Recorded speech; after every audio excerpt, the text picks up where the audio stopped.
Hi, my name is Alicia Mai from Wild Earth, and I'm here to make some garlic mustard pesto with you. I have found a spot where there's quite a bit of garlic mustard pesto growing. I'm going to show you for a moment. So the garlic mustard has that white flower and the heart-shaped leaf. And when you're driving around this time of year, you can often see all those kind of little white flowers sticking up from the side of the road, and that is garlic mustard, usually. I'll pick some to show it to you. So the garlic mustard has a white flower. It's a little hard to see in the video, but there's 4 petals on the flower, each one, and it has these really big, kind of jagged edged heart-shaped leaves. They're often really dark green, and their veins in the leaves, they're kind of like indented in the leaf. So if I run my hand along it and I look really closely, I can see that the veins kind of go down a little bit in the leaf. And if I crush up a leaf and I smell it, it's very distinct, like a mustardy, garlicky kind of a smell. And all those traits together tell me that I can be pretty sure that this is garlic mustard. We are linking to another ID guide that's a little bit more thorough that you can look through. And it's always super important to be positive of your identification, but garlic mustard is an easier one to learn for sure. And that distinctive smell will help you out a lot. So that's garlic mustard. And just a little bit about harvesting.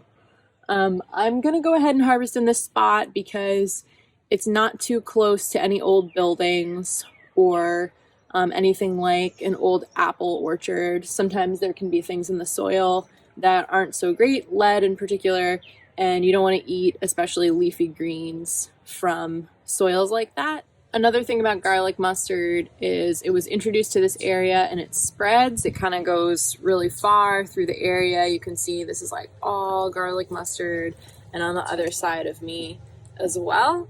So it's totally okay to harvest a whole bunch. I'm going to cut this whole area back quite a bit.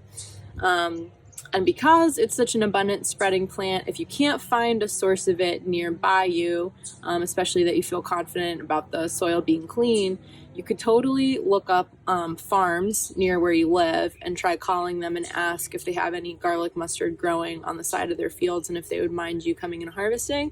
They probably have some, and they'd probably be thrilled for you to come and take it. So that's another way to locate some garlic mustard. The last thing I'll tell you about harvesting it is that this is actually not, this one's all wilty now.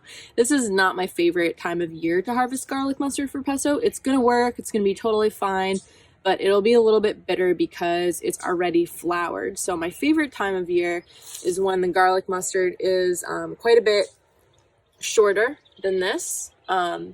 And all of these flowers are just barely opening, so they're kind of like little broccolis, and they're super yummy. I love them like that. But it's totally fine at this time of year as well, and it's a lot easier to identify it right now. So for that reason, this is a great time of year to go find some garlic mustard and start playing around with it.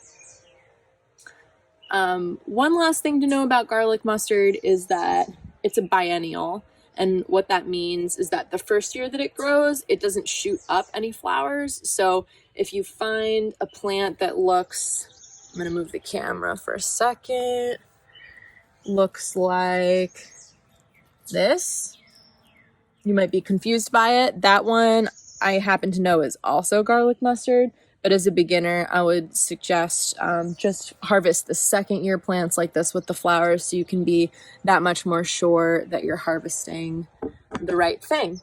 And look out for poison ivy because sometimes they can grow in the same areas, and you definitely don't want to harvest garlic mustard that's been touched in poison ivy.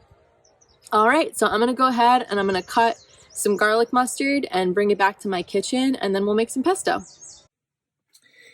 So here I am in my kitchen, and the first thing I'm going to do is strip the garlic mustard, and that means that instead of pulling off every leaf individually to save myself a lot of time, I'm going to pick up each stem like this, And I'm gonna just run my hands along the stem from the tip down towards the base. And I'm gonna pull off all the leaves just like that. So I'm gonna go ahead and do that for the whole batch to start myself off.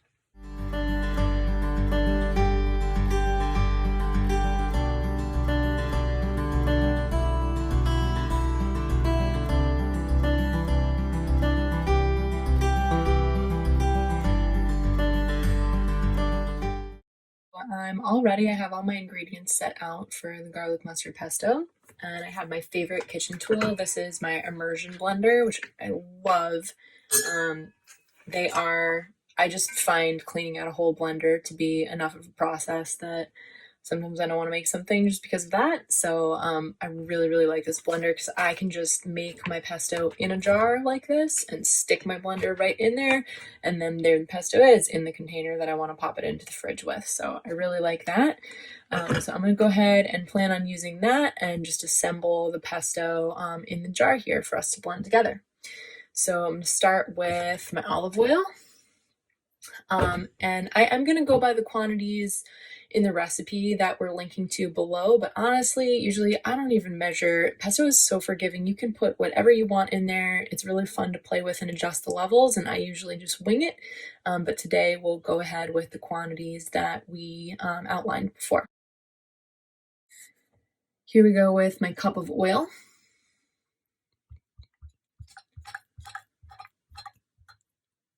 Fill it up.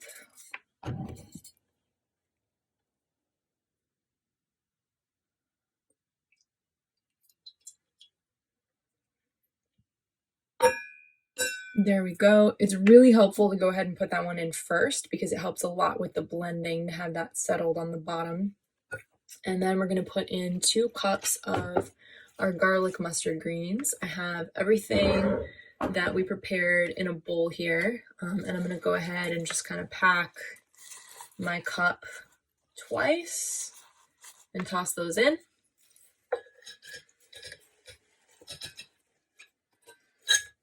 One and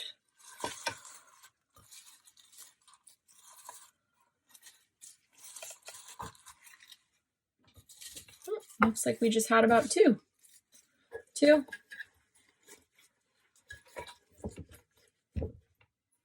Okay. We'll save those extra greens for another time. And the next thing that we'll do is a 1/4 cup of pine nuts, which I have in this bowl here. I really do like splurging on pine nuts for this. They're so creamy and good, but you can totally use a wide variety of nuts. A lot of people really like walnuts for this. You could use sunflower seeds, you can use pumpkin seeds. So again, feel free to be creative. You can also skip the nuts entirely, but it is nice to have something a little creamy in there. So I'm gonna go ahead and pour a 1/4 cup of the pine nuts into my measuring cup and add those in.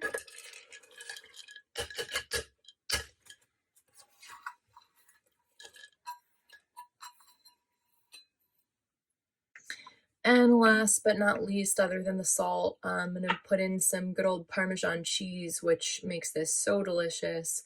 If you don't like or don't eat cheese, you can skip this. You could add nutritional yeast instead. You could do some silken tofu. There's a lot that you can do with this.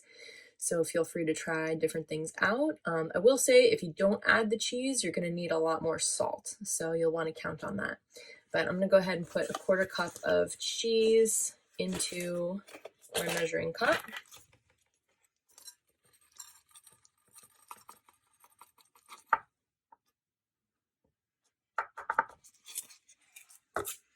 There we go. Add that in. Okay. And for now, really our last ingredient, except for the salt, this is some apple cider vinegar that was suggested to me by a friend to help balance the bitterness of the garlic mustard, just a little bit of sour in there. So I'm going to put a tablespoon of this in there, and lemon juice works just as well.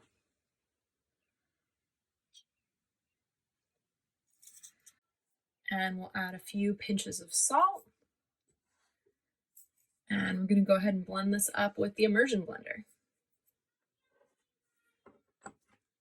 Okay, there we go. cover your ears.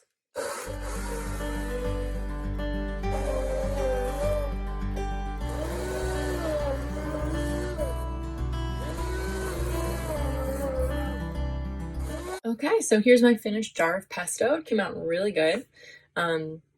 I like to eat it on pasta and crackers and dipping veggies in it and all kinds of different things. You can totally adjust the levels when you're done. Like I said before, it's really forgiving. If you like a little bit of a thicker pesto, you might need to add more into this particular pesto of the pine nuts and the leaves and the cheese. If you like a little lighter pesto, then this recipe might be perfect for you. And you might be thinking, hey, usually pesto has garlic in it. Why doesn't it have any? Well, because it has garlic mustard. And for me, that's plenty, especially at this time of year. If you do it in that broccoli stage a little earlier in the spring, you might want to add garlic. If you're a really garlic lover, of course, you can pop it in.